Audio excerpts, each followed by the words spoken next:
experience.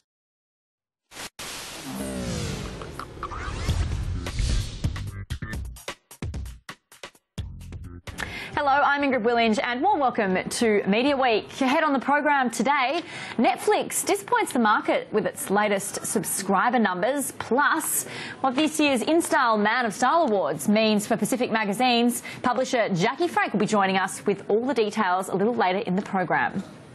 But first, we know that mobile and video advertising is growing exponentially, and now another data point to prove it. The latest IAB PwC online advertising expenditure report shows that online advertising segments are experiencing double-digit growth, led predominantly by general display and classifieds. Well, for more, we're joined by Alice Manners, Chief Executive at IAB. Alice, good afternoon to you. Thanks so much for joining us on the show today. It's good to be back with another positive story. Yeah, well, tell us a bit about, first up, before you tell us the story, just tell us a bit about IAB and the survey that you did for viewers who might not know. Okay, so the IAB is the Interactive Advertising Bureau with the Peak Trade Association for everything around interactive advertising, and we work with PwC as our third-party auditor to track interactive ad spend across Australia. So tell us about the online ad segments, because experiencing double-digit growth, what really drove that? Look, it's been a beautiful story for the past 10 years. We've had double-digit growth continuing. Now we've reached that point of 5.3 billion. Historic numbers, it's nice to see that continuing growth.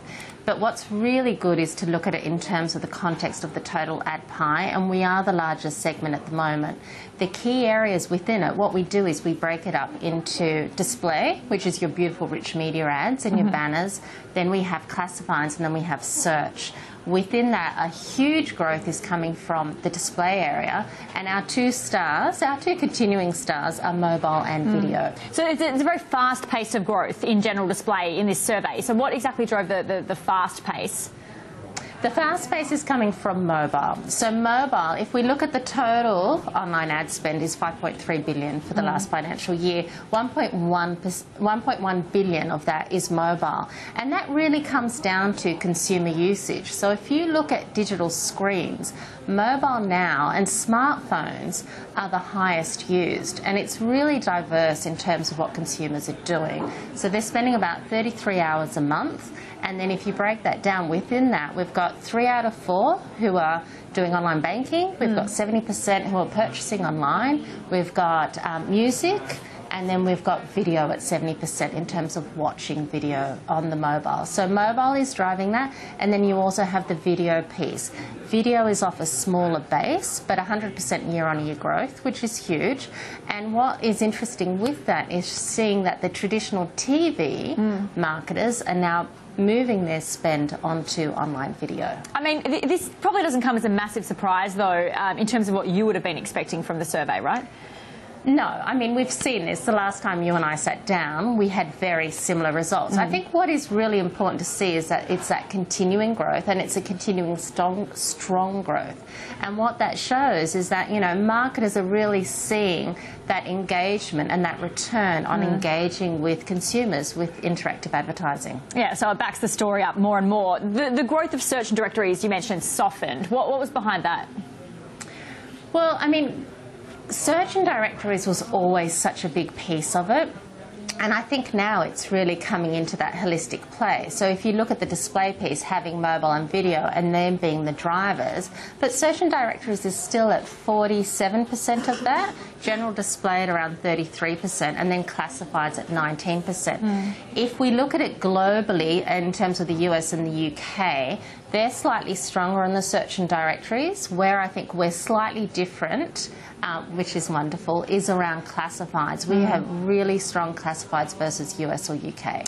And why do you think that is? I think that comes down to some of our really strong Australian publishers. When you look at car sales and when you look at REA, and those segments that are strong in Australia are around finance, and this is historically finance, auto, and then it comes down to retail and the other segments. Whereas if you look at the US and UK, it's around entertainment, very much at number one, and then retail, etc. Right, and this brings me into video advertising, because obviously we were talking about that earlier, being a big growth area. The dominant industry categories in that video advertising, are they sort of similar industry groups? They are. And what's really nice is to see that consistency that's happening. That's very unique to the Australian market, but they will continue year on year, all over the past several years, to have that growth. Now, online, you were mentioning, online obviously getting a bigger piece of the pie, which obviously you'd like to see. Where is it stealing all the market share from? Well, market share, CISA haven't come out with their figures, but at the moment what we have seen from CISA, we're at 41% share, which is the largest piece. And that is from, if you look at the last financial year, online was 36%, TV was at 31%. So it's grown in share. We'll have those figures relatively soon. But it's not about, and it is and it isn't, it's not always about just being the biggest and the best. I think it's more important to look at how far this medium has come in such a very small period of time, how marketers are seeing the opportunity and are continuing to invest in it. And now I think for us as a medium, it's about where do we go next? And it is the maturity piece and how we work with those other mediums. So what are the challenges going forward for you guys? There are a few challenges. We're moving away from CPMs to viewability, so ensuring that marketers are paying only for ads that are viewed. We have global challenges such as consumers introducing ad blockers. Now, there's been a lot of talk around ad blockers, and rightly so, but from a digital perspective, it's very much, you know, something of today as a result of technology. And it's really making consumers aware of the fact that the internet is entirely ad-funded, the benefits of that to them, but also then pushing back on publishers and making sure that they have a beautiful website which isn't cluttered with ads so that consumers are enjoying that experience. And I guess going forward, the role of interactive advertising in the marketing mix, you're expecting that to just continue to increase? It will. I mean, the key piece for us is looking at cross-media measurement, which is challenging. We've just gotten to the point where we released mobile measurement. So for us, from a digital, we've gone desktop, mobile, video. Now it's important, and viewability's played a part in this, to be able to then look at it, how it integrates with TV and the other pieces, just to maintain that consistency and enable the marketer to be able to measure across all mediums. Alice Manners, we'll have to leave it there, but thank you very much for joining us on Media Week today. Thank you very much. Chief Executive there of IAB, joining us with their latest survey. Well, Netflix disappointed the market with its latest US subscriber numbers as it reported its third quarter earnings. The streaming giant added 880,000 new US subscribers in the quarter, but that was pretty much below its target.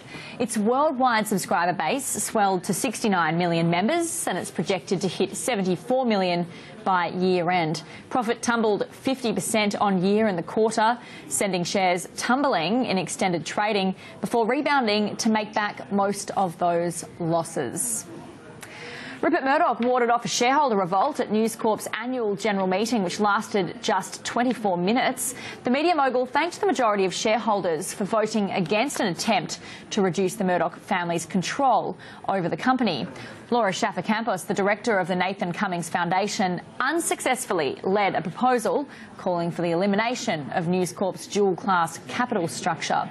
The company's chief executive, Robert Thomson, gave an upbeat assessment of the outlook, saying revenues and earnings growth are stable. Rupert Murdoch and sons James and Lachlan were all re-elected to their board positions. And the time is drawing closer for the ACCC to announce its decision on whether or not it will approve the Foxtel and 10 tie-up. But in the meantime, the media watchdog ACMA is likely to clear Foxtel's acquisition of the near 15% stake.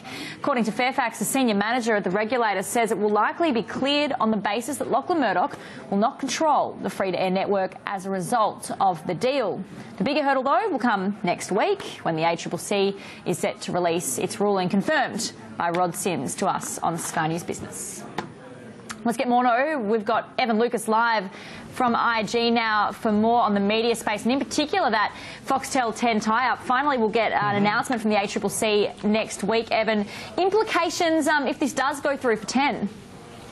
if it does go through, it would probably be a mild positive, and I think the market has told you that for a little while now, that it would be finally good to see some form of joint ability to actually get programming better. They have seen this year that their viewer numbers and their eyes on screen is certainly growing. They're now moving towards 22, maybe even, and they're still hoping 23% by the end of the year. So that would be one mild positive. It also shores up the balance sheet. Clearly, the debt side of 10 is still a big question in terms of where they sit, and we're going to find that out very soon with their full numbers. So 10, it would be a mild positive. I don't think it'll be an absolute explosion considering they're only taking 15%, but just gives them content increase and hopefully shores up that balance sheet that's been under pressure. And what are you hearing, Evan? Does it look like it'll go through?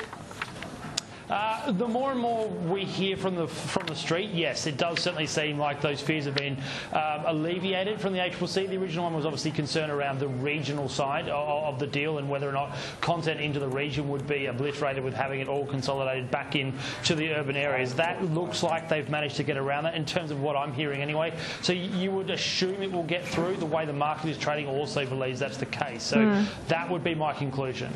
All right, I want to talk Netflix as well. We just sort of updated viewers on that story, but certainly not good results for that one. How does that impact, do you think, us here at home, some of the media players here at home? Here at home, it's still an interesting one because you've got to have a look at it from the international side. The international side beat expectations. They saw 207 million new users in the third quarter versus 2.5 expected, and they're continuing to want to roll out their US sort of model to the rest of the world. And Australia has been one of the standout sort of players for them in the last year since they've been here for almost 15 months, and it really is ramping up. And it just shows you again that your Stans and your Prestos, so that is 7, 9, Fairfax, you can also throw Telstra in there as well, are still running behind because the gap between Netflix Australia and those other two providers on that streaming side is still massive, and they are still well behind. Their value add is still not there. So from our perspective and where you look at it, our providers here are still nowhere near Netflix, despite the fact their US division had a little bit of a bad quarter. All right, Evan, always good to get your insights. Thank you very much for joining us. Thanks, Ingrid. Evan Lucas there from IG in Melbourne. We do need to take a quick break now on Media Week. Coming up next, the latest from the InStyle Man of Style Awards, what it means for advertisers as well. We'll have details with Jackie Frank next.